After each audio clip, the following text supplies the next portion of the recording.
Welcome to Badger Beer Hour. I am here with my esteemed colleagues, Chris Drosner, Andy Huffman, and Landon Tierney. How y'all doing? Doing good.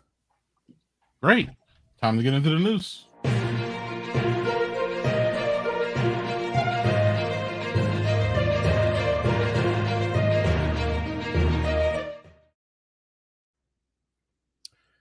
Hey, Chris, let's get right into the news, huh? Yeah. So for another month, in what's been a kind of a long year of this, we don't have any news on the sale of Ale Asylum, but we do have a very sad item to pass along related to Ale Asylum. Their longtime general manager, Jillian Swope, passed away unexpectedly on December 4th at the age of 35. She was the friendly, colorful-haired woman you probably knew if you stopped in even occasionally. Her tenure went all the way back to their previous location where Carbon 4 is now. Jillian was a native of South Bend, Indiana, and a UW-Madison psychology graduate. In her obituary, her family described her this way. Her deeply empathetic nature fostered her pursuit of understanding human psychology. She not only wanted to know what, but also understand why. Her shoulders were always steady and her heart wide open for her family and friends. In a Facebook post, Ale Asylum said she had an ethereal magic about her that manifested not only in her love for crystals and stones, Mother Earth, and her Irish heritage, but more prominently in her fervent approach to life. She was an animal lover, and Ale Asylum invited Jillian's beer friends to donate to the Heartland Farm Sanctuary Animal Rescue at the link that is scrolling along the bottom of the screen there. A funeral service will be held Saturday afternoon at Gunderson East Funeral Home in Monona, and our hearts go out to all of her loved ones, especially to her fiance, Ale Asylum co-founder Otto Dilbaum.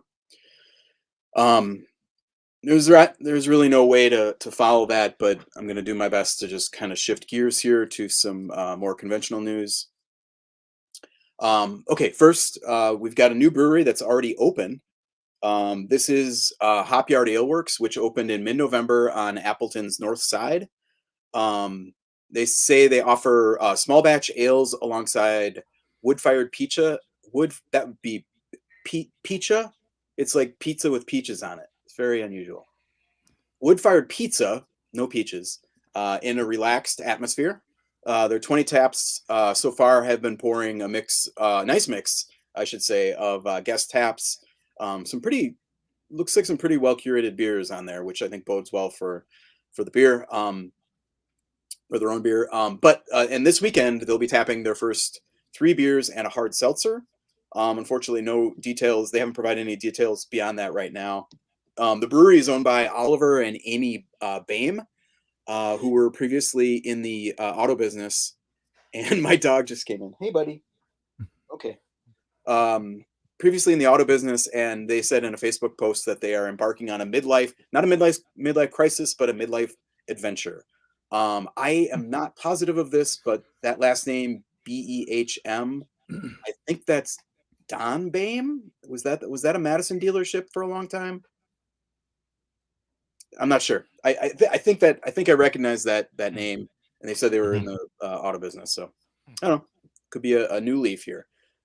So Hop Yard Ale Works launching its first beers this weekend.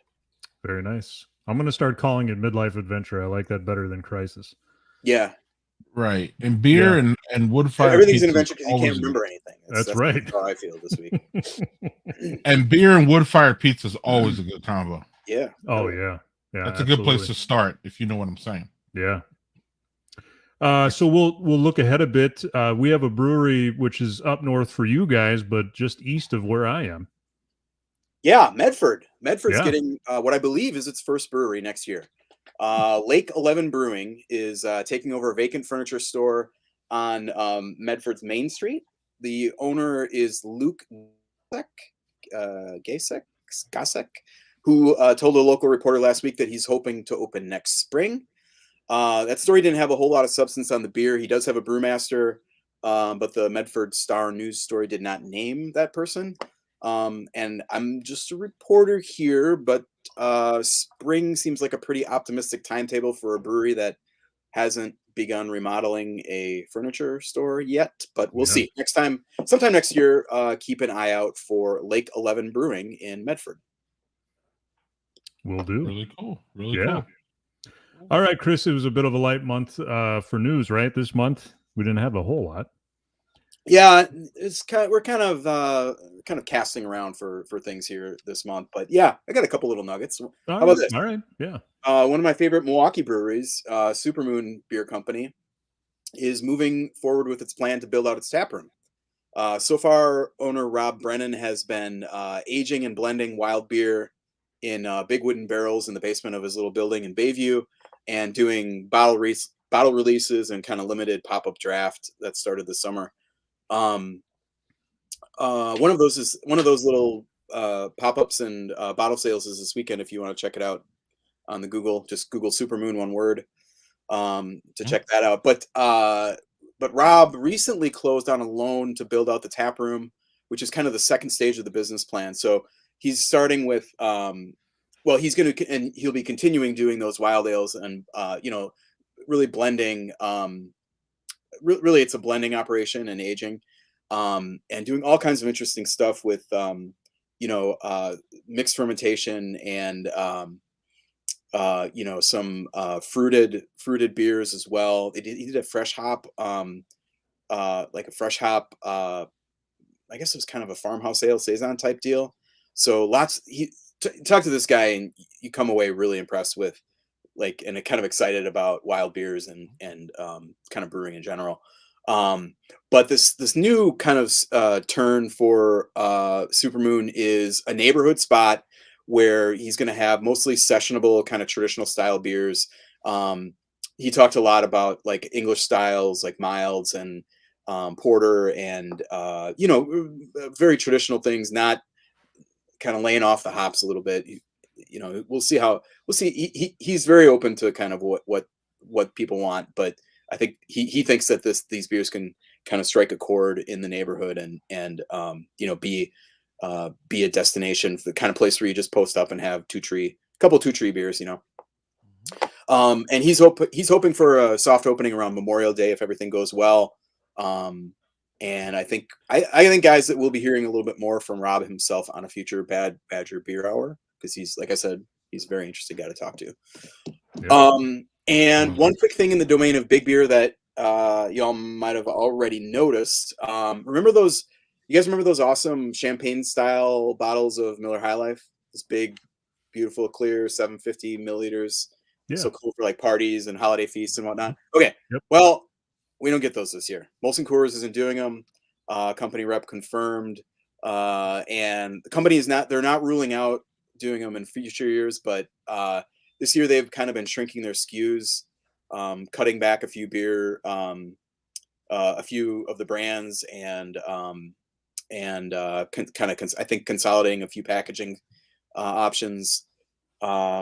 So that's kind of one context. Nobody said that this is why they're doing it. They just said they're not doing it. But and then the other thing is that last year there were a lot of those on sale for like $2 in January. So I think it might have led to this decision.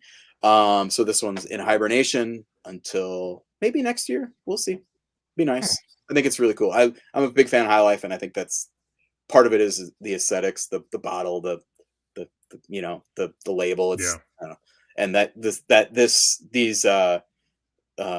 these bottles really kind of ramp that up turned up the volume on that to 11. And that, ladies and germs, is the Badger Beer Hour news for December.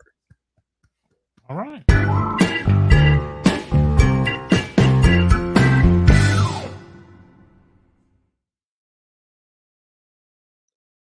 All right. Tonight, I am pleased to welcome by the way, we didn't really mention this at the top, but I hope everybody's safe and sound tonight. There's some pretty heavy wind and weather blowing through Wisconsin right now. And so everybody stay safe and, batten down the hatches there. Okay, with that out of the way, I'm pleased to be joined tonight by Mark Garthwaite. He is the executive director of the Wisconsin Brewers Guild, which is the most important thing happening in Wisconsin beer right now, right, Mark? It is There you go. every day. All right. So Every day. Cheers. well, yeah. Thanks for coming on, Mark. Can you tell us, give us a quick version of what the Brewers Guild is? The Wisconsin Brewers Guild, the trade association that advocates for the independent craft breweries of Wisconsin. So we do a lot of advocacy work inside the state capitol in the last few years. That's kind of been the priority. But our goal is to advocate for them in many ways: promote, market, be a resource for breweries, and also for people who have interests in the brewing industry in Wisconsin. Awesome. So I didn't find a lot of beer news this month. Do you have anything going on out there that you think might be of interest to our audience? Well, I think we had a lot of successful Black Friday release beers, so we're coming off the Black Friday release beer high, and now we're all just kind of hanging out waiting for the next big release dates. I don't know when that is. I guess we all have continuous special releases now. So yeah. No, I guess most of the big news in the industry is probably things that you've heard a lot about. Is like one of the things is the issue on Can-mageddon, I guess is what we can call it. The problem that a lot of small brewers are having getting cans, aluminum cans. Yeah. Can you talk a little bit about that? What the issue is? Sure. I know this stems from a single manufacturer, right? Which is a near monopoly on the can game. Yeah. So there are basically three major aluminum can suppliers in the United States. Ball being the biggest one, and craft breweries actually in terms of the total can supply, in terms of the amount that they use, probably only like 3 or 4% of the total amount of cans produced. So if you think of it in those terms, you're at the bottom of the totem pole as far as priority goes. I think we already knew pre-pandemic that there was kind of a shift, a lot of breweries shifting toward aluminum cans. And it wasn't just in the beer industry. It was a lot of, the arrival of hard seltzers, the little skinny cans that those tend to come in. Bottled waters have been trying to shift away from plastic and into more sustainable aluminum cans. So there's just been this massive ramp up in demand for cans that preceded the pandemic. Basically the pandemic just kind of accelerated that in a pretty dramatic way, right? So suddenly bars and taverns and restaurants are shut down. Your options are basically going to package stores to buy your beer. So that massive shift toward cans that a lot of breweries had already been making suddenly becomes accelerated. And then the demand is so high because there are so few producers of aluminum cans. So it's basically just a simple matter of a lack of supply. The three major at least with Ball, they are adding manufacturing capability, but it's going to be a long time before that comes online. The other factor there is, of course, Coca-Cola, Anheuser-Busch, InBev, those are the big buyers of cans, and it's a pretty safe bet that they'll be prioritized over small brewers. Yeah. I just see in the comments too is like minimum orders have ramped up, and that's absolutely right. So Ball has recently sent out a lot of letters to a bunch of brewers just basically saying, we can't do one container load per order anymore. If you're going to order, you got to order 5.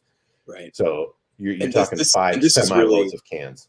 This is really where it's pinching the breweries, right? Is that they might order one truckload it's something like I should know the answer to that, but I don't. I mean, it's a pretty big amount of hundreds of barrels, I think is what fits in a single truckload of cans.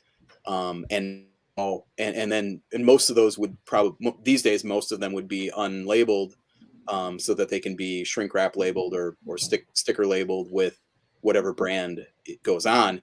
Now they're they're requiring 5 times that. So correct. I mean, To add to that, for it, they don't have, that there's so much capital upfront investment there. So or not capital, but the upfront investment that's going to take a long time to bleed out 5 truckloads of cans, and where are you going to put them? So right. What's happened with small brewers and in this environment? Yeah, I mean, so far from most who I've heard from seem to be okay. They're kind of helping each other out. It's that we're lucky we're in a very collaborative industry. I'm not hearing a lot of real hardships at the moment, but there are a few that have to scramble. In reality, there really isn't much of an alternative until that manufacturing capacity is expanded, and it's just going to be a while before they come online.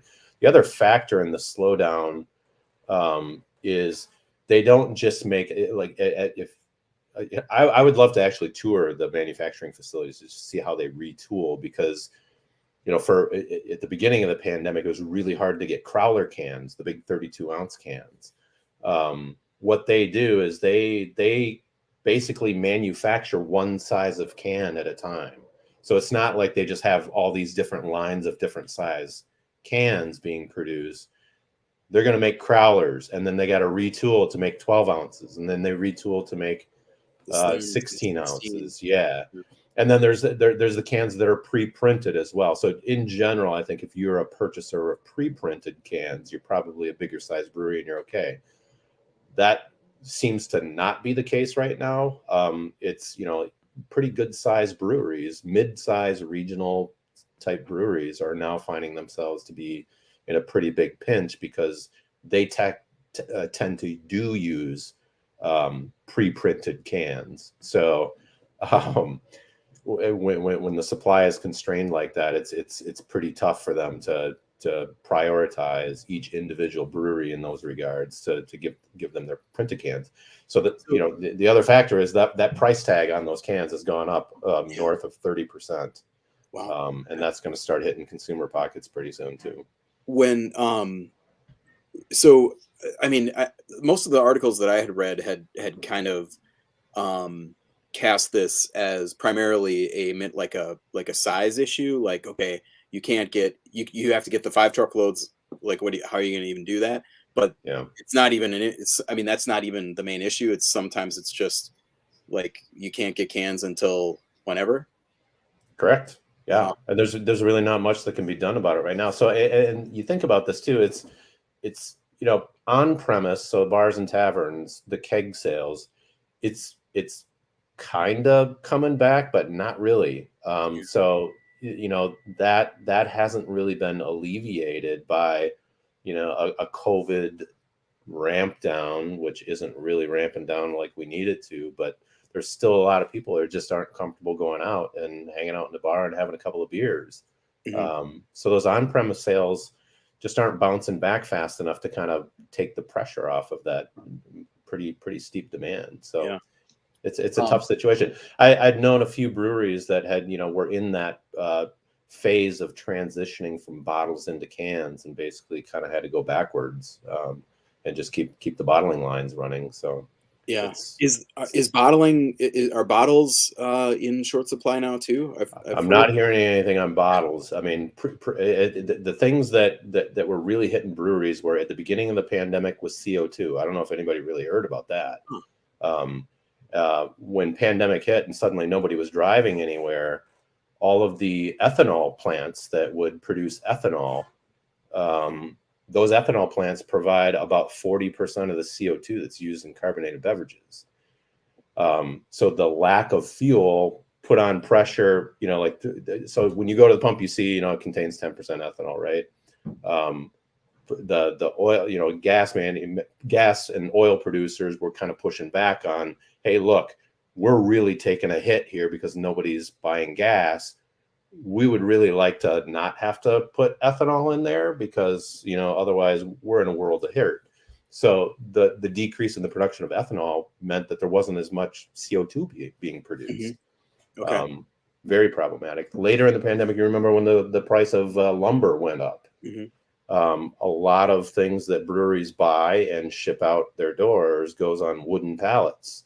So the price of wooden pallets became problematic. And then the same thing for wood pulp that would be used to make six-pack carriers and all the packaging material that beer goes into. So it's just this cascading problem of supply chain issues that have really revealed how vulnerable we are when we have cataclysmic world events like this.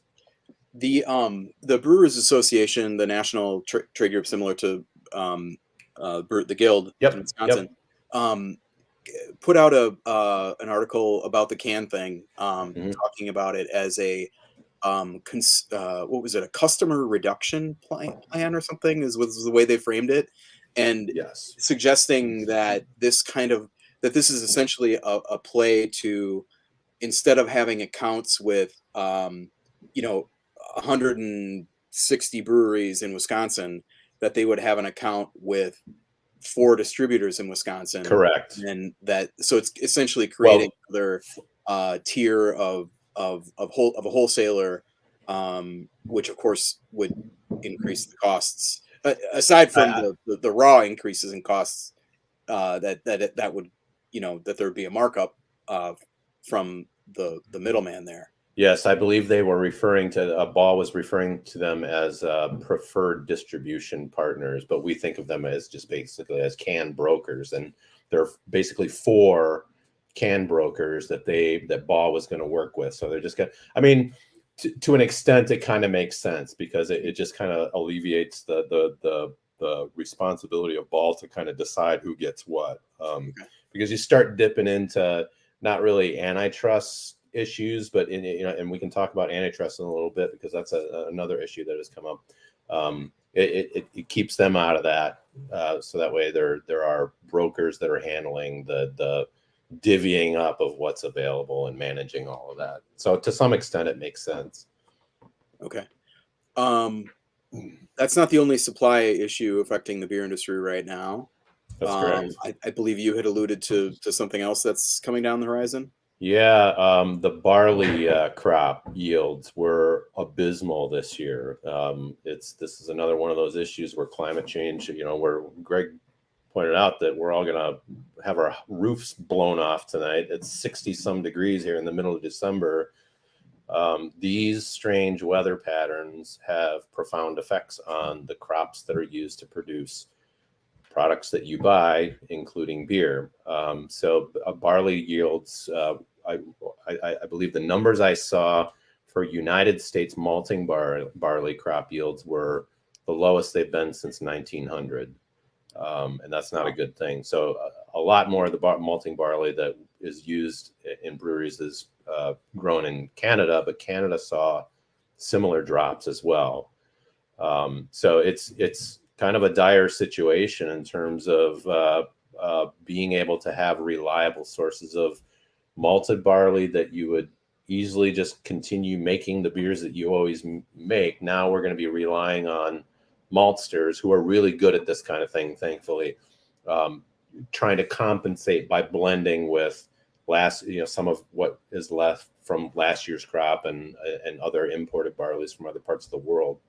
But it's, what was harvested was pretty low quality compared to what you would really need to have a stable malting barley supply. So brewers will have to get a little creative, and it's not the end of the world here, but they're going to have to pay very close attention to the barley that they're using and think differently about some of the beers that they're making as well.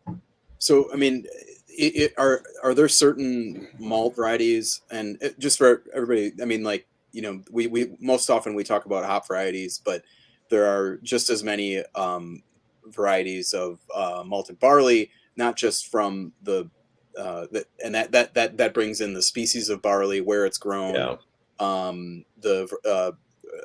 maybe not species, but like the The varieties. you know, It's similar to to, hops in that there are varieties, and and for then anybody also who the way grows that up in it's processed. Wisconsin, there are different seed corn varieties too. So it's Yeah, same right. same for any kind of cereal crop like that.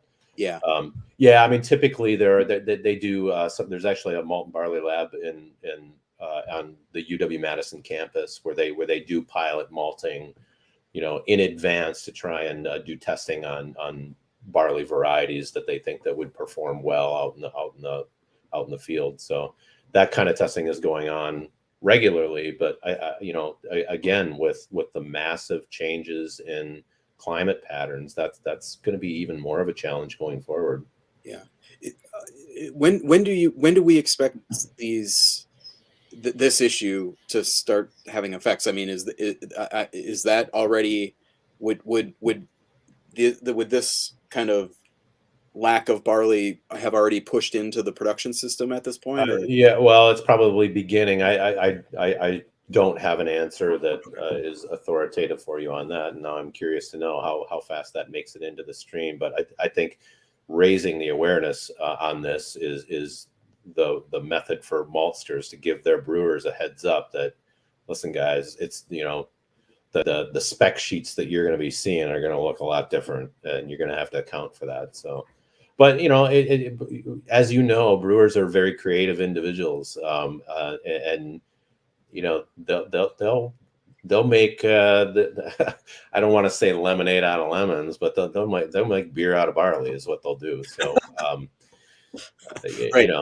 they're creative and just they'll manage in one way or another. But some of the flagships might be a challenge for them to maintain that same. Yeah, I mean, that's the thing is they're if used to. people, I wonder if that if there's just not that version of the barley variety that has, or the malt variety that has been in this beer for 10 years, Sure. it's just not available. They're going to have to try to kind of patch together something that is similar in flavor and proteins and sugar content and all that stuff that makes that malt brings to the table, Yeah.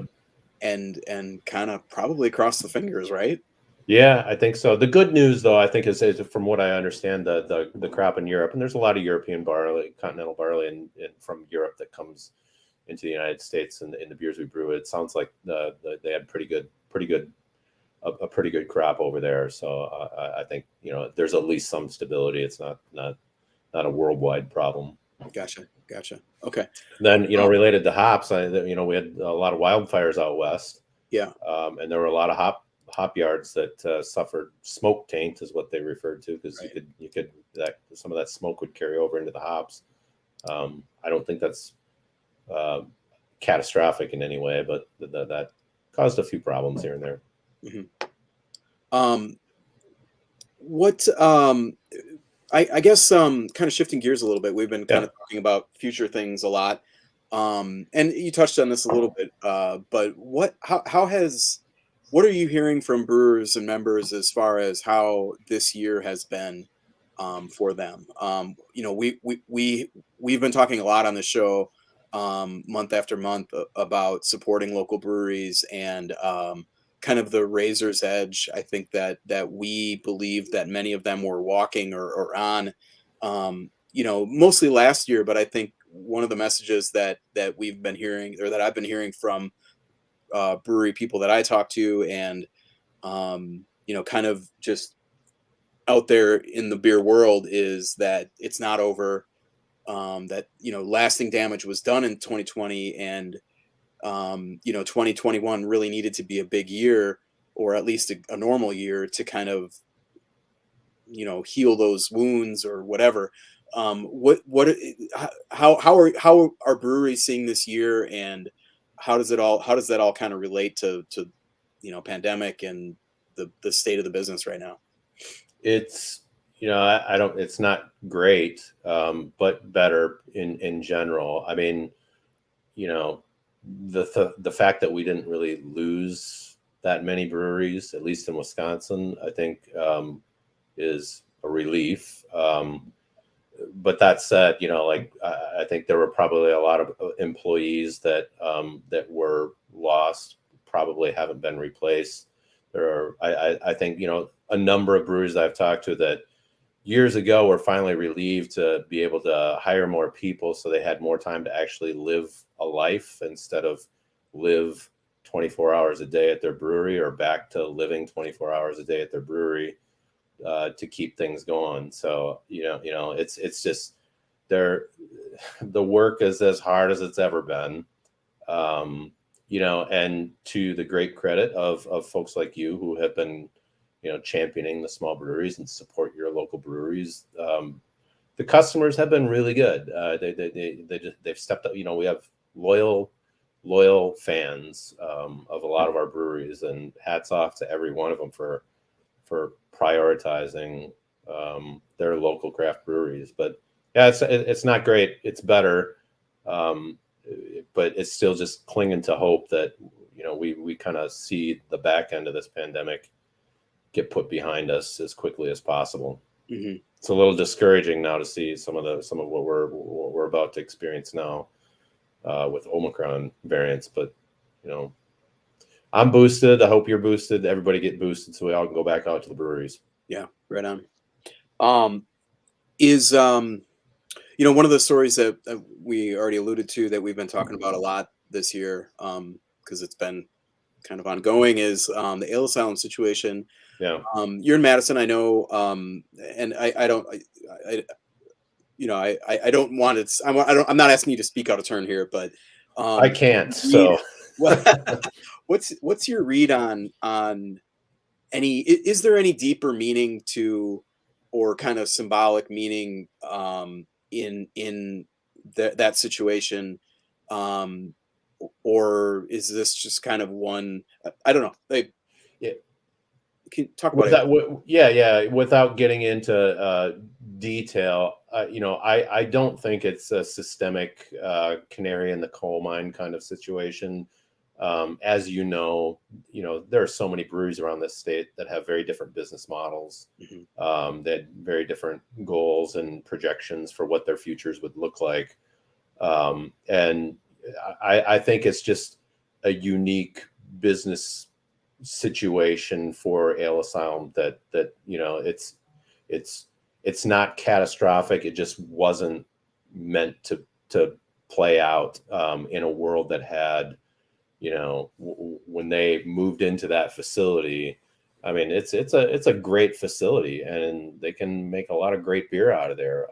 But for the volume, I think that was necessary to meet their projections, when you had all these new breweries popping up, that changed the calculus quite a lot. So I'm confident and hopeful that there will be a good resolution for that brewery. They'll hopefully, I feel hopeful that they'll stay local. They'll stay as the same recognizable Ale Asylum that we know and love. So that's definitely been the messaging from them as well. I've been told that repeatedly. I think it's reliable information. So yes. And I don't think, right. As always, there are little legal issues that need to be worked out in order to make these kinds of things happen. It's just, alcohol beverages, as always, are always a complicated issue when you're trying to make acquisitions and things like that. Yeah, and they are complicated because of regulation. Usually. Yes. Have there been any? What's been the what's been happening in the Capitol with Sure. beer and breweries lately? Anything going on? I alluded to this a little bit earlier when we were talking about the can monopoly kind of potential. One of the things that the Biden administration did a few months back was the president issued an executive order directing agencies to seek remedies, or I'm drawing a blank on the exact language, but basically to address anti-competitive and basically monopoly situations in various sectors of our economy. And one of them that was singled out was promoting competition in the beer, wine, and spirits industry.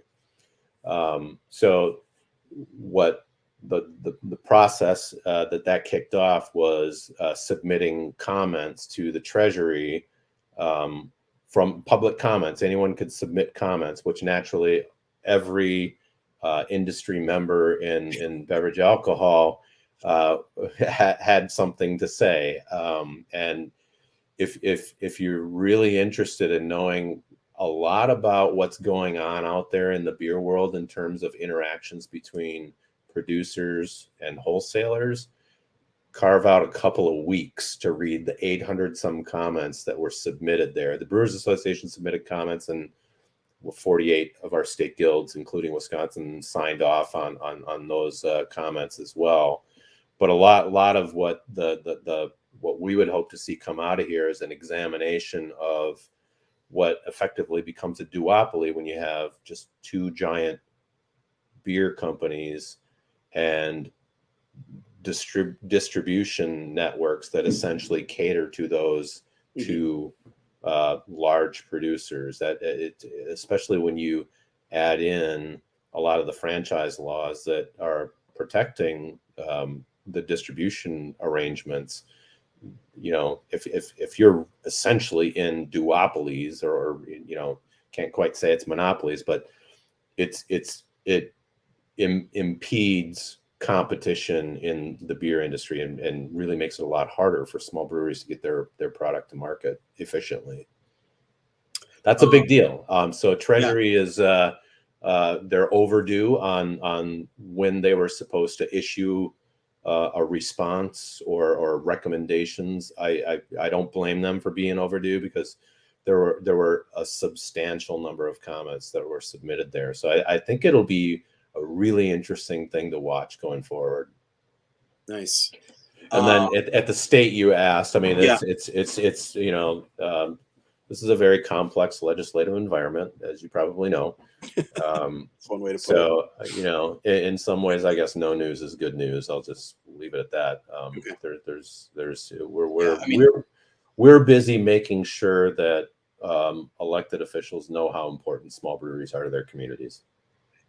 I mean, in the last several years, you've been playing mostly defense, right? I mean, this is not like, hey, we could really use some legislative relief in this area. It's been, you know, attempts to, you know, mess with production licenses, liquor taproom licenses, all kinds of things. So, I mean, yeah, I guess no news is good news, right? If you can. Yeah, I mean, it's, you know, yes, we've had to play a lot of defense. I think where we've established our seat at the table now, which is all we've ever asked for. We've only asked to be at the table when these discussions occur, so we can avoid conflict. The conflict is not good for anybody, and certainly not for small breweries that just don't quite have the resources themselves to be very influential. Collectively, we can be, and we've made a lot of inroads. It's just,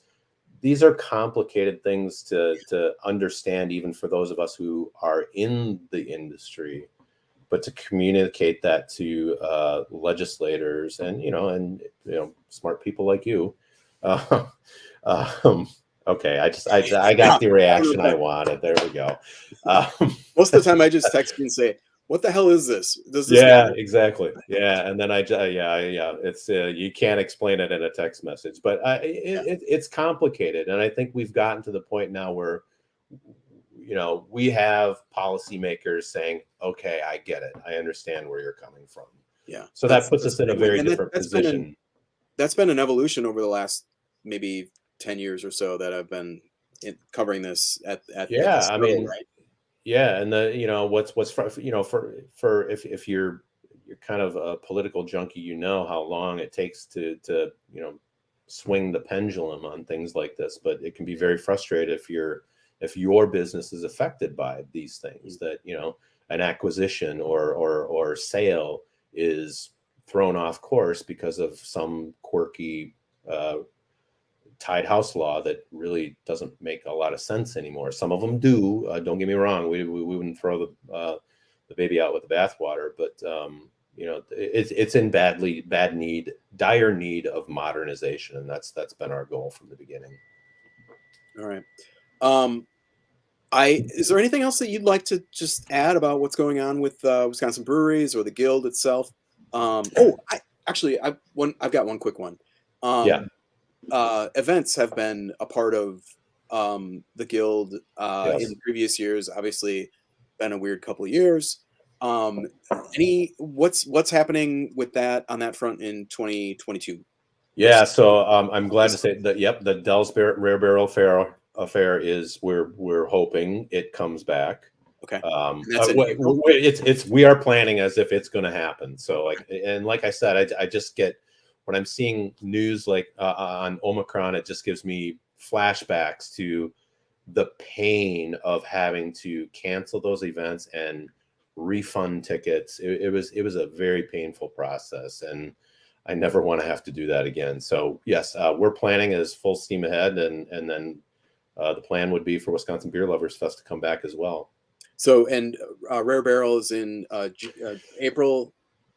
It's the end of April. It's going to be a little crazy because I think it's April 30th is the date, and then immediately after that is Craft Brewers Conference up in the Twin Cities this year. So it'll be kind of a little whirlwind for some of the brewers that are doing it, but it's a new venue. It'll be nearby. It'll be similar to the Swanborn Door, which was just a gorgeous facility. It's a similar type venue called Venaboo Hill. It's actually in Baraboo, but it's right next to Wisconsin Dells. So we're looking forward to having that back. And then the Wisconsin Beer Lovers Festival is that still Father's Day weekend? That would be the plan. It's just been a little bit gun shy on like getting too far down the road before having to realize that hey, maybe this isn't going to work out. But Bayshore would be the location, and it looks a little different than the last time we had the festival there. So it'll be kind of fun to give it a little makeover. And that's an outdoor event. I've been to that multiple times, including with my dad. Yeah, pretty great. Right. So I would really recommend. There's food vendors there with all kinds of great food from around the state. I believe. Really good stuff. So definitely. Yeah, Bo from South Shore Brewery brings the Whitefish sliders all the way down from Ashland. Those are the ones that always have the big buzz. Oh my, yeah, exactly. I think we should just do only Whitefish sliders, and it would be a gangbusters event. We'd be fine. Awesome. All right, Mark. Anything else that you wanted to add before we sign out? No, I mean, I hope everybody has a much better 2022 going forward. I think this has been a tough slog for a lot of us. I miss hanging out with all my rowdy beer friends. Let's get back to that. As soon as possible. All right, sounds good. Mark Garthwaite of the Wisconsin Brewers Guild, thank you for joining us on Badger Beer Hour. My pleasure. Take care.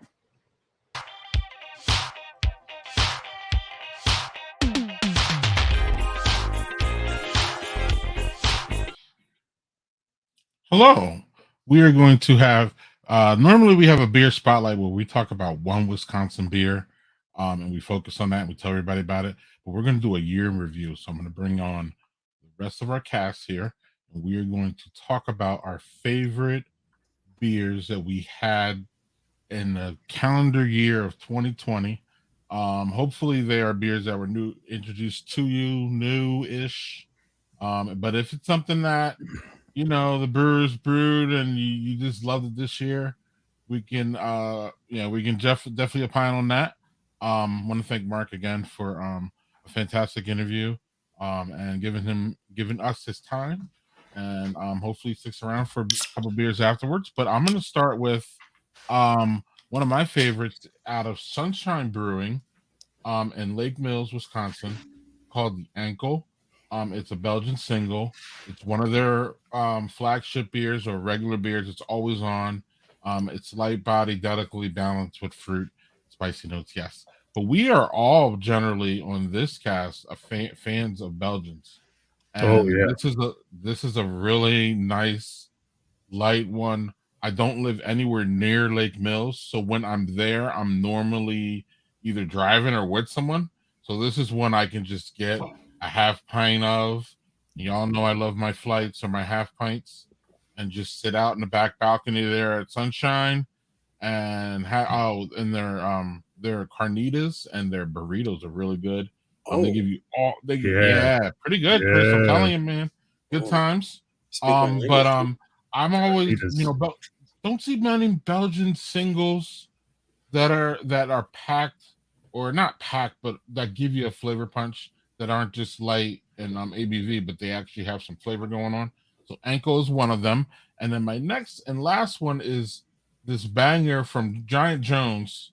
Andy, thanks for the picture. I believe that's your picture, right? Yep, you're welcome. Great. The Golden Strong.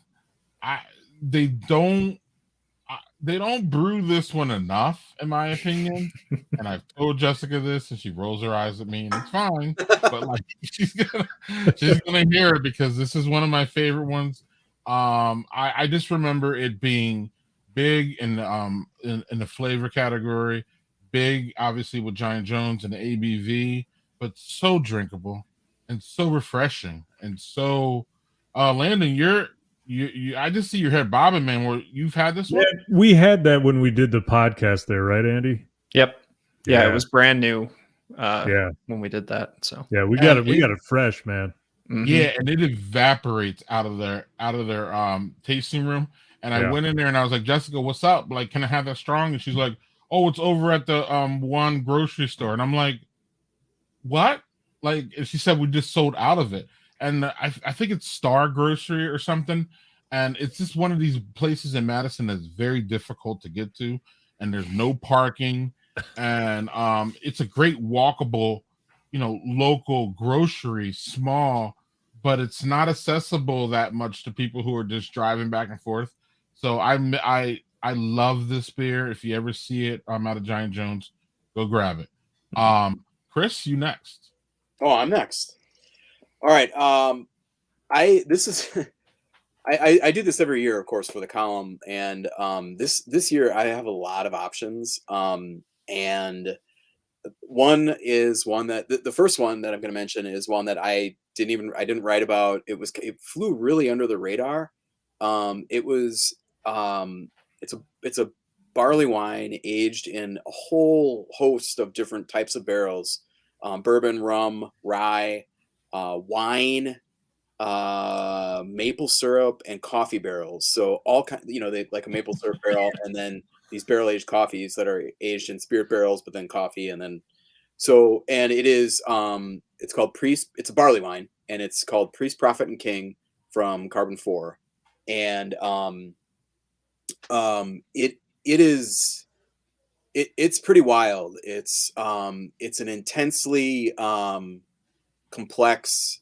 I mean, like you think of what you want a barley wine to be, especially a barrel aged one, and then you kind of think about like all the all the different barrels, and this just ticks all those boxes. It's pretty amazing, and they're releasing it again this year around their the anniversary party, which is in I think like mid January. So I don't think the date's been set, but plan on that. It's a pricey beer. Obviously, they do it in 4-packs and on drafts. But man, it's one of those where I had one can of it, and I'm like, okay, I'm saving these because I got to write about this next year to make sure that people know about it. So that was one of them. Another one is a beer that I definitely did write about. The New Glarus Gyrator. Yeah, I did send you some of my photos of it on this, Greg. You didn't see those? Oh, I didn't. Oh, that's all right. That's all right. This is a fine picture. Whoops. So a lot of the things that we talked about with Mark about supply, kind of future proofing the supply chain for beer ingredients are very much present in this beer. Dan, I mean, and like I'm going to talk kind of about the story of this beer because like Dan Carey basically, I don't want to say single-handedly kind of like brought the two key ingredients in this beer into commercial production, but he basically did do that. Like it's not a proprietary barley, and it's not a proprietary hop. but both of those ingredients were essentially unused and kind of dormant as far as commercial production goes. And he talked to brewers over in Germany, and they were like, these two are great, and he's like, okay, I'm gonna get these going, and this is like 10 years ago, and then all of that time developing these to a commercial scale, and then obviously the production and the malting and all that stuff. So it ended up being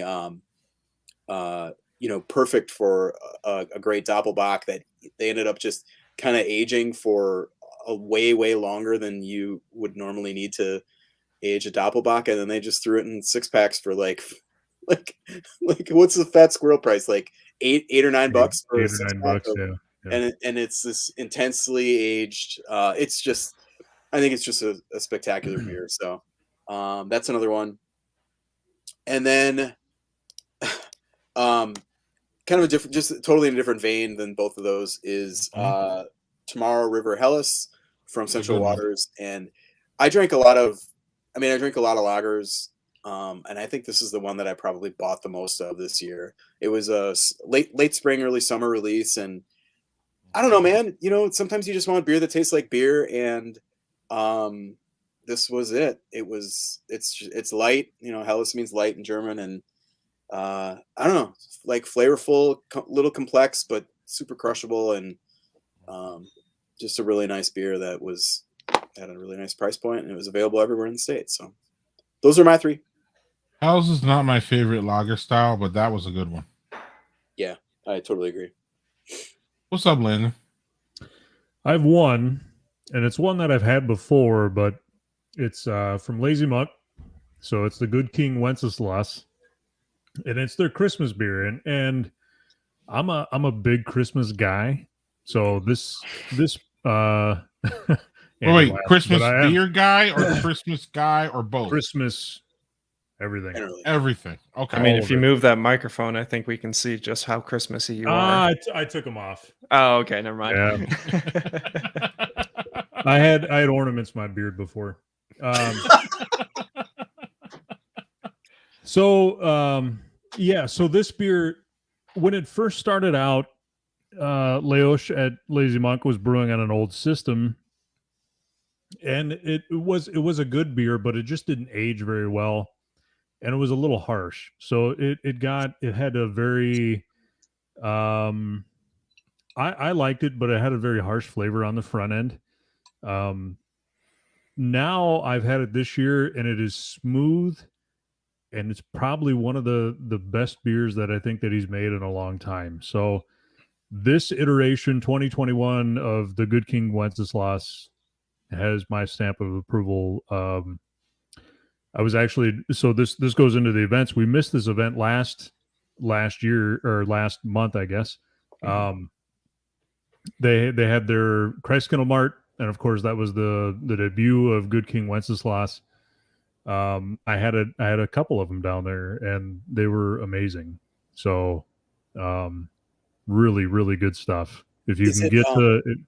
Yeah, go ahead, Chris. Is it kind of like a spiced yeah, so it's got like rock candy flavors to it, but it's not as bold as it used to be. Meaning I don't think that he was intending on those really, really bold flavors coming through before. This is well blended. Yeah, those Belgian sugar candies are really, they're there, but they're not like, just punching you in the face. So Excellent. Good stuff. Yeah. Excellent. We already know Lazy Monk's one of your faves. What's up, Chris? I'm just having my next beer, a little Bach wild rice Bach from See that again? Yeah. Oh, that can art is fun. Yeah. He's got a little goat's got a little what do you call that? Like a little party horn. Bach wild. Reviewed this beer last week in my column. It's nice. Look that up, y'all. Andy, what did you have this year that was fantastic? So many that I don't even remember, to be honest. So I'm just gonna plug the one I'm currently drinking, which is the Working Draft new Czech Pilsner that they have. Okay. So, to those who wait, Yeah. it's That sounds like a beer that tastes like beer. yes, it is, very much so, and I'm enjoying it immensely. So this That is number gets 2 good, for the night already. So yeah, and Working Draft is great as far as well, they're great for many reasons. They span a whole bunch of styles for sure, but they are really one of the better beer that tastes like beer places in Madison. Yeah. For sure. For sure. All right, fellas, thank you. That was great. Yeah. Yeah.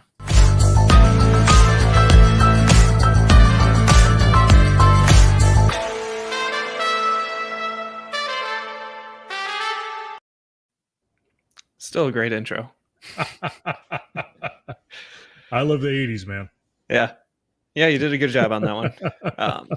So, like the news segment, we're a little light on events this month. But first things first, we have Third Space Brewing. They have an ugly sweater party this weekend. Yeah. So on the 18th, what is it? Wear an ugly sweater all day long and get a free pint. That's a hell of So- a deal. Yeah. Yeah, I've got a Pickle Rick ugly sweater, so I could I could wear that. Yeah. I don't know what happened to mine. I used to have one or two, but got rid of Ah, them You're along the getting way. old. You're getting old. That's what the Yeah. problem is. And then this Sunday, I'm skipping down on our list here a little bit, but Yeah. this Sunday, you mentioned Lazy Monk's Christmas market that we missed last month, but Yep. Giant Jones is having one this Oh, weekend. Yeah. So it's a pop-up holiday event from 1 to 5 on Sunday, the 19th. So it's Christine's Kitchen and Giant Jones for a last-minute holiday market. So you can find some locally made goods there and do some last-minute Christmas shopping. Yeah. It's good but- stuff. Yeah. And then since it is such a light month, I kind of threw in a couple events that we don't normally cover. So some like beer tastings and just Yep. random things like that. So Lazy Monk is actually having a European dinner tomorrow night at Yeah, 6 my p.m. wife is helping cook for that. So All right. yeah.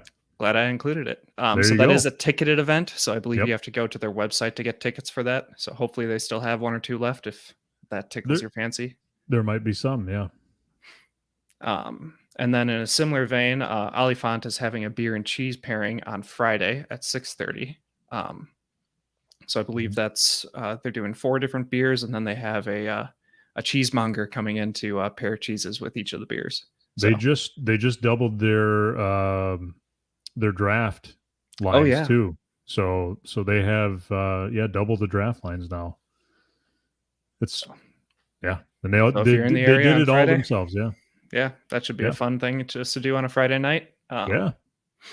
And then on the similar pairing notes, McFleshman's in Appleton is doing a beer and chocolate pairing on the 16th at 6 p.m. So Yep. also tomorrow. That one I don't think is ticketed. I think that's just a show up and pay $20 and you get your flight of beer and chocolate flight. So Yeah. that should be fun if you're in Appleton. Yeah. And then you just added this one during the show here, but Valkyrie is doing an end of the year bash on the 19th. You want to talk about that a little bit?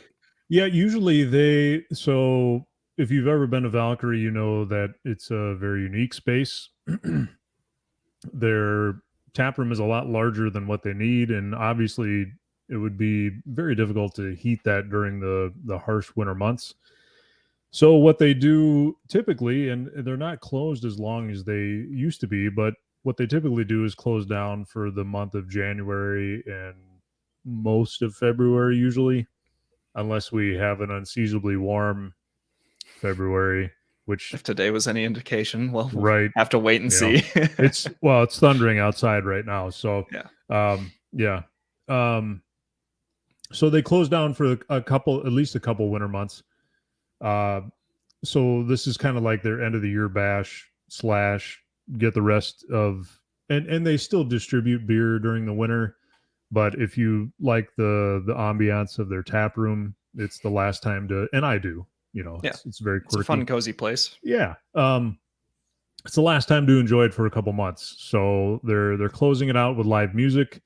In typical Valkyrie fashion, they of course don't charge any money to come into the tap room, and you can probably have about 10, 12 beers for about $20. I'm exaggerating just a little bit, but it's not really it's not It's that much of an probably close to that, exaggeration. though. It's close.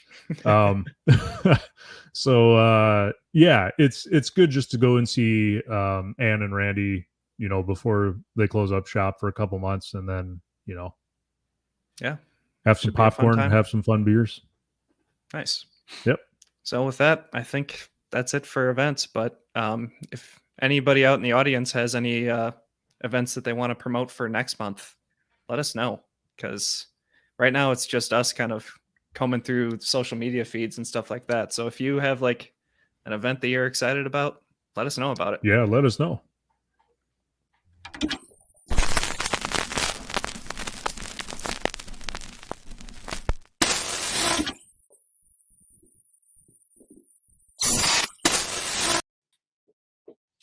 Ho ho ho! Merry Christmas! I'm here with Wisconsin Beer Badger. How you doing? Good. I'm good. Great. And so we want to talk about Christmas gifts here, and you wrote a piece about it, and we're gonna bring Andy and Landon on here a little bit after in a second here. But talk about a little bit about did you share that with me? Or can you pull that up? Yeah. You wrote a piece about end of Christmas year gifts, and y'all got 10 days. So we are at crunch time for gifts.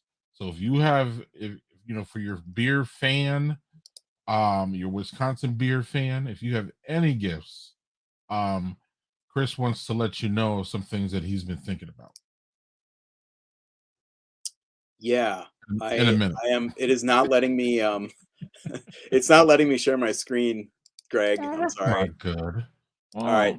It's so this article was born out of many years of frustrated gift receiving as a beer person. And so I kind of, I mean, it was definitely crowdsourced. It's like the things that people think that beer people want, that non-beer people think that beer people want, is very different than what we actually want. So I set off to write this story about like, hey, here's a bunch of cool stuff that I want, and that maybe if you know a beer person in your life who you want to give them something nice, do this. But to do that, I had to start with here's what not to do. And I'm sorry I can't share this screen. There's not a whole lot to see anyway. It's just the text. But if you want to see this article, you can go to my Facebook page or my Twitter page, which is twitter.com/WI Beer Baron, and it's tagged right up. It's pinned right up there at the top. So the link is right there. And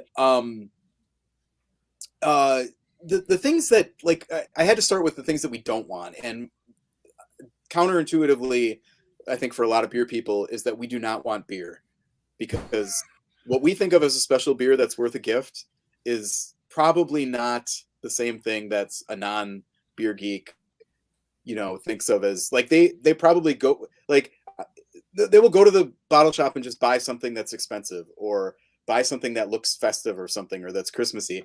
And the truth is that we probably don't want that. If we wanted it, we would have gotten it. What we want, what we consider special is stuff that's out of market or limited release, the kind of thing that you can't just get. Most people just can't get for somebody. So so that was kind of one thing. I kind of run down quickly, like beer subscription boxes. I have never seen one that's been good. And like it's just kind of some bunch of random out of state breweries that are, nothing really special and probably old beer, and that's Old just, IPAs. yeah, right. Like nobody wants that. Hard pass. Shaker pint glasses. I know this person likes beer, and I know that here's a brewery in their hometown, and here's a shaker pint glasses. And it's like, yeah, I've got like 20 of those in my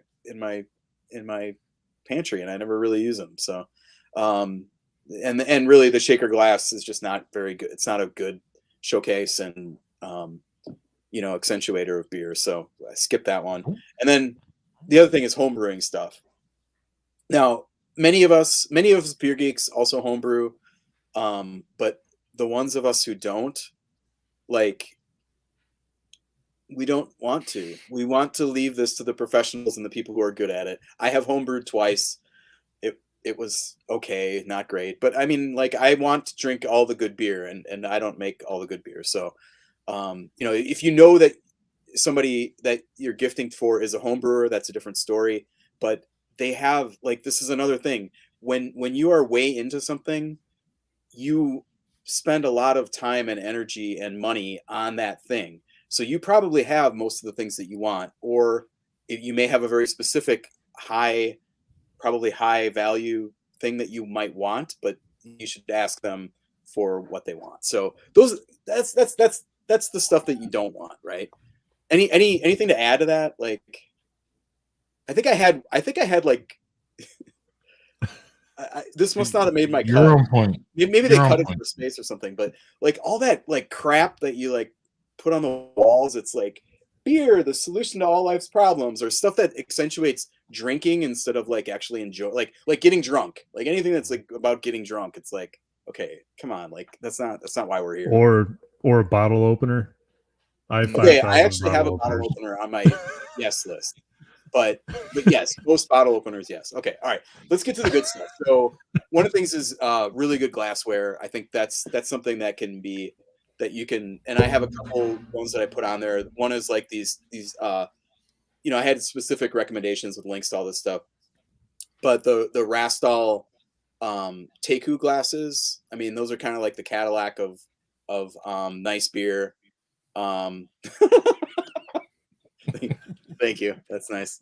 But I mean, this is the probably the best, glass for really accentuating beer. It's like what do you call it?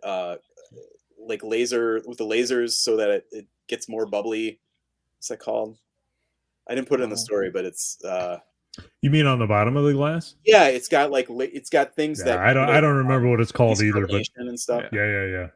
Some type of etching. Wait, Yeah. hold on. Oh, it's not even linked. Nucleation points, something like that. I just there you go. Mark said it. It's nucleation points. Yeah. Nucleation. That's it. Yeah. So nucleated to the Rastall Teku 3.0 is the one that I kind of said was pretty awesome. $60 for 4 of them. And this one right here, this is my workhorse glass. I'm down to one of them because the other two broke. It's a Libby, libbey.com. It's this kind of a tulip goblet hybrid. They call it the Belgian ale glass. $30 for 4 of them at libby.com. Something about tulips. They always either chip at the base or crack at the stem. Yep. Yeah. That is not how these the other two broke. These were dropped or knocked over or something. Well, I mean that's how any glass breaks too. But so refreshing difference, yeah. Another thing that I had in here was like one of those, like those wine bottle chillers. Yeah. This one's a little bit out there, but there's a thing called a Cooper cooler that is made for single bottles or cans, and it can chill, like a bottle shop or a cellar. I mean, what I was kind of thinking of this is really useful is like, hey, I can just go down to my cellar and pull out whatever bottle, either a bomber or a 750 or a single bottle or a can or whatever, and it'll be down to the temperature that I want it at for drinking in just a couple minutes. So it's $100 though, so it's like if I get this for a present, that's cool. I'm never gonna buy it. That's never something I would buy. But nice for a gift. I mean, it beats like putting it in the freezer and then forgetting about it and then it blowing up. Mm-hmm. And here's the opener. I don't have. Dang it! I don't have it up here. But the Yopener. You guys know what a Yopeners are? Andy, I bet you know what a Yopen. No. No. All right, so they're made from barrel staves, so it's a solid nice solid. This is not actually a opener, but similar idea. Nice solid block of wood, and then there's like a little like a bolt or kind of a bolt type head on there, Yeah. and it's perfectly sized so that you can open the bottle without bending the cap, which is nice if you have a cap map like that. I know bottle cap's endangered species these days, but and that's got a magnet there, so you open it and then it grabs it and it doesn't fly all over. It's got a it also has a built-in wax cutter, metal kind of tooth thing, so you can cut right through that stuff without having a knife getting out like a pocket knife and jabbing yourself and while you're drinking and having a big bloody mess. It's just, I mean, not that Sounds I've like ever seen it, but I think about it every single time I do it.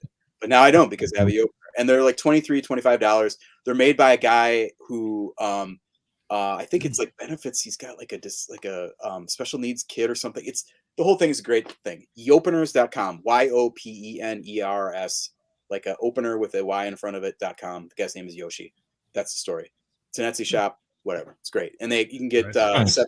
It's like $23 to $25, and then you get this $7. You can like customize it with a like a custom engravement laser etching for $7. Very cool. Highly Nice. recommend. Nice. You guys have never even heard of Yopeners? Oh, No. Kidding me. All look right. at that. The other thing is the other thing I have on here is a cooler backpack. Feel free to buy me a nice cooler backpack because here's what I'm bringing around these days. Look at this thing. I bring something. I bring something similar, man. Mhm. Yep. Same. Yeah, You I got do the your same junk- thing. I mean, it's so Yeah. crappy. Mhm. Well, you can get these really nice looking ones to bring to a bottle share, that kind of thing. Mhm. The whole back when we could do there's- bottle shares. There's a lot of them out there. You can anywhere from 40 to $80 or something like that.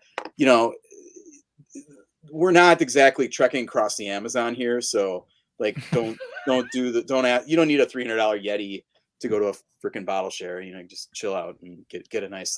The one that I looked around at, one that I liked was called the Tour-It, like Tour It, but like one word, cooler Mhm. backpack, and it's like a you can wear it.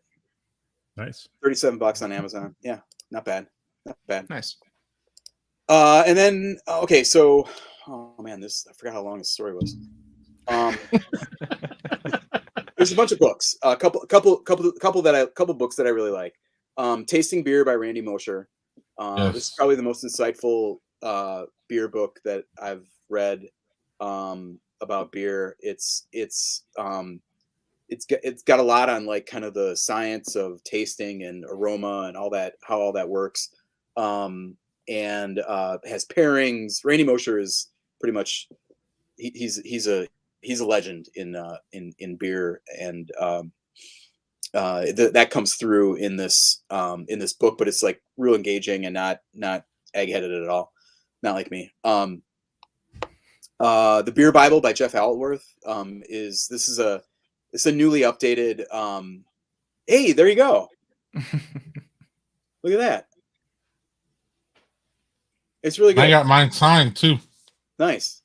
Yeah. Yeah. This this one. this fall, the new edition, and he's a great blogger, super great communicator on beer, and he kind of uses the styles. The framework of the book is kind of like the styles of the world, and so he kind of tours through that. You got history, tasting notes, kind of glassware, all kinds of stuff about beer. Really good read. I'm gonna skip that one. Okay, on to some other stuff, like kind of miscellaneous. Pints and Panels. I don't know if Yes. you know M. Yeah, Yes. this is another really great beer communicator out in America right now. And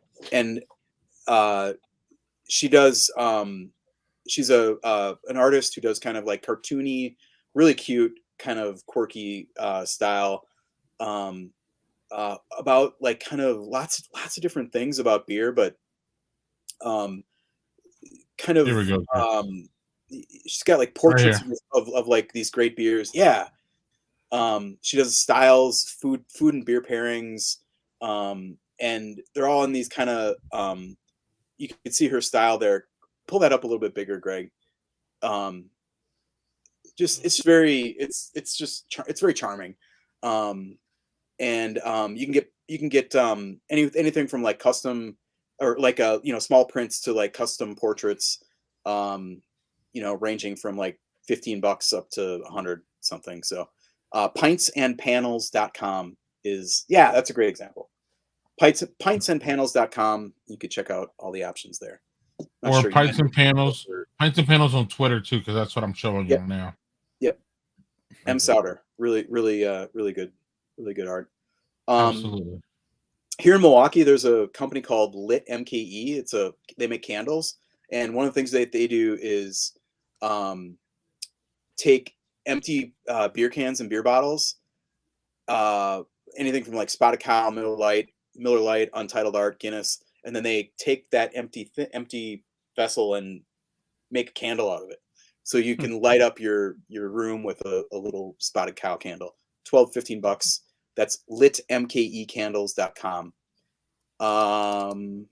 And that's it. Okay, so one more thing, beer. I know we said beer at the beginning, don't do it, but if you can let your giftee pick it out, that's good. So and don't just do Total Wine, do Steve's or Brennan's or Discount Liquor or Ray's here in Milwaukee, or I'm thinking of Village. What's the Village? The one in Ashwaubenon. There's you ask them Local what their beer favorite places. shop is, and get a gift card from that rather than just the big whatever the big box retailer is there. Makes a big difference, and the service and the selection, all that stuff is better. So there you go. Merry Christmas. Yeah. Anything to add to let that, me guys? What's your favorite beer gift that you've ever received? let me jump off on that real quick, Chris. I was gonna say, I know that I know that we had a time in this world where people thought that gift cards and gift certificates were tacky, but I don't believe they are in the beer world. I believe that's honestly that's one of the things that I want y'all to give me is a beer certificate to my local brewery or even my local mom and pop beer shop. So you hit that was your last point, and I am a big fan of both of them because you're giving me what I want, which is my choice. Because a lot of times when we walk into our favorite brewery, we don't know what they have, and we might just be blown away by something that we taste and want to take 4 bottles of that Giant Jones Belgian Strong home. Mm-hmm. And if I got a $25 gift certificate for Jessica's Brewery, that buys me, what is that? That buys me like four bottles there almost. I mean, it's so cheap, it's accessible. So that gives me that. And then also the local, like Chris said, the local mom and pop liquor stores deserve our gift certificates and our money. So if you want to do that, that's fantastic too. Landon, what do you got? Because you're the Christmas guy. Man, to piggyback off of what you said, like Coffee Grounds here in Eau Claire, not only do they get like a great beer selection, booze selection, so they got great whiskeys and that kind of a thing, but they have a walk-in humidor. So if you're like me and you like to have a little bit of a scotch and a cigar every now and again, they $25 gift card can go a long way. So yeah, that's the deal too. I will do a quick plug for somebody that and it's not beer related, but I'll make it really short. There's an organization called 4dadshudson.org. They're doing booze baskets from 45th Parallel right now for the Christmas season. They are a nonprofit, so all of the the proceeds that they gather from these booze baskets go to various charities that they give to. So just an example, there were 2 handicapped kids that wanted to play hockey, but to play hockey in the disabled league, you need these very expensive sleds that are almost $1,000 a piece. They bought them 2 sleds because of these booze baskets that they do. So it's a very great cause, and because I love Christmas and because I like giving more than I like receiving. That's one of the best things is charity. So That's great. Yeah. Excellent. Andy, what do you got? Honestly, probably on the same page as you with the gift cards. But I also have some pint glasses I got for Christmas a few years ago that have my initials engraved on them. I like those a lot Not my too. So yeah, initials? my initials, but No, right. So I'm sure personalized- somebody could get your initials engraved on a pint glass too. So personalized pint glasses are a plus for sure. Yeah. And let me jump off on that real quick, Andy, and then we'll get out of here. But any kind of like unique beer glass. Chris alluded to it a little bit, but unique beer glasses, not just a straight up pint glass. People who Chris is really on point about, people who aren't in the industry as we are and aren't into craft beers was believe that the shaker pints are what we want, but we'll take glasses, but it has to be unique, like a Tiku glass or I mean, we have these specialty. I don't have one off my top of my head. Maybe y'all do. We have these, places that do those specialty glasses that they're curvy and they're just so really unique. I love those places. What do you got, Chris? Well, I was just gonna say I gave one of my favorite like branded like specialty beer glasses, period, point blank, is the new Guinness.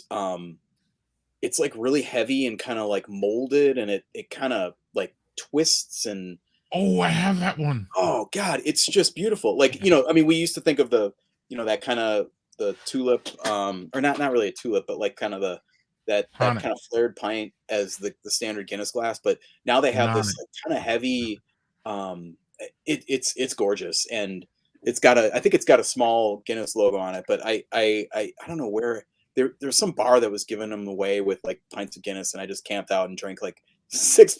I drank like Guinness all night and just went to town. Of course, like I wasn't even really that drunk, but I gave a couple to my my father-in-law, who is a big Guinness guy, and saved a couple for myself too, because they're so like they just feel great in the hand and they look so cool. Yeah. All right. Well, thank you guys. We want to thank our audience for y'all participation and y'all viewing this year. We want to say Merry Christmas to all of you. Happy New Year. Any final words for any of y'all? Merry Christmas, everybody. Yeah. Thanks for watching all these months, and looking forward to seeing you next year too. Absolutely. The next Badger Beer Hour is January 19th. 2022. So real quick, Chris, Guinness Gravity pint glasses is what Matt Acoustic 1 says. That sounds like the right. Oh, is that a link? Is that a link? They're beautiful. Yes, they're beautiful. If y'all know, you know. Yeah. Right. Merry Christmas, Happy Holidays, and Happy New Year to all of you. We will see you on Wednesday, January 19th at 8 p.m. Central Time.